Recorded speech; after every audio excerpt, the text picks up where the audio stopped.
No Brasil, nós temos um sistema financeiro altamente globalizado, mas, lamentavelmente, ele age segundo seus próprios parâmetros. E como nós não temos ainda no Brasil uma legislação séria, consistente, que discipline a atuação dos bancos, que diz o que os bancos podem ou não podem fazer, eles elegeram um elefante branco chamado Banco Central, que passou a ser o legislador particular para o sistema financeiro. Aliás, no Brasil, o único segmento da sociedade, aliás, o mais importante segmento da sociedade, se dá o luxo de ter um legislador particular. O legislador particular é o Banco Central. O Banco Central ele foi criado em 1964, juntamente com a Revolução de 64. Com que objetivo? Disciplinar a atividade das empresas que integram o sistema financeiro.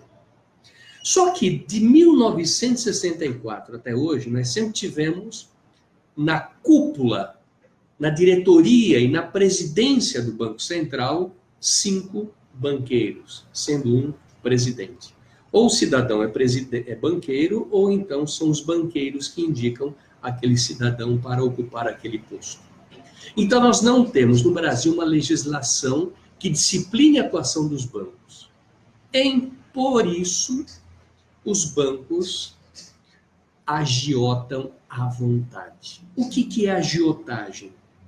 Agiotagem é a cobrança abusiva ou excessiva de juros. Se o banco remunera o investidor a juros que giram em torno de 0,4, 0,5, 0,6% ao mês e emprestam esse mesmo dinheiro na outra ponta a 10, 12, 13, 14% de juros ao mês, ele não está agiotando? Ele botou 1.200% de lucratividade em cima de uma mercadoria chamada dinheiro. E ele não está agiotando? Porque a questão aqui é a seguinte: nós temos 2 tipos de agiotagem no Brasil. Nós temos um agiota, que é o agiota legalizado, que tem uma carta patente do Banco Central para agiotar, que são os bancos, e todas as empresas que integram o sistema financeiro. Então, esses estão autorizados a cobrar os juros que bem entendem. E nós temos, de outra banda, os agiotas particulares ou empresas de factoring que agiotam também. Só que os bancos agem, embora sejam agiotas, eles agem dentro da legalidade porque tem previsibilidade legal. Os agiotas, outros que não têm uma carta patente, são tidos como criminosos.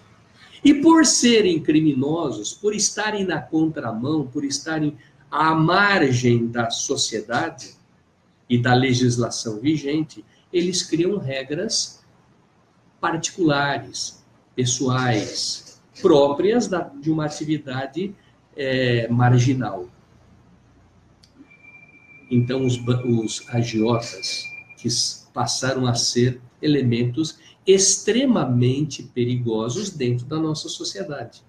E agem da seguinte forma: você chega, você precisa de dinheiro, eles não vão te emprestar o dinheiro sem ter garantias de que você vai pagar o que eles te emprestam, somado aos juros que eles exigem. Então, essas garantias podem ser veículos, carros, caminhões, podem ser uma propriedade, sua casa, pode ser um imóvel outro, diferente da sua casa, ou seja, garantias. Como funciona? Você chega, você precisa de 10 mil. Você tem uma casa que vale 200 mil. Eles avaliam a sua casa, por exemplo, em 100 mil e te emprestam 50 mil, que é 50% do valor avaliado.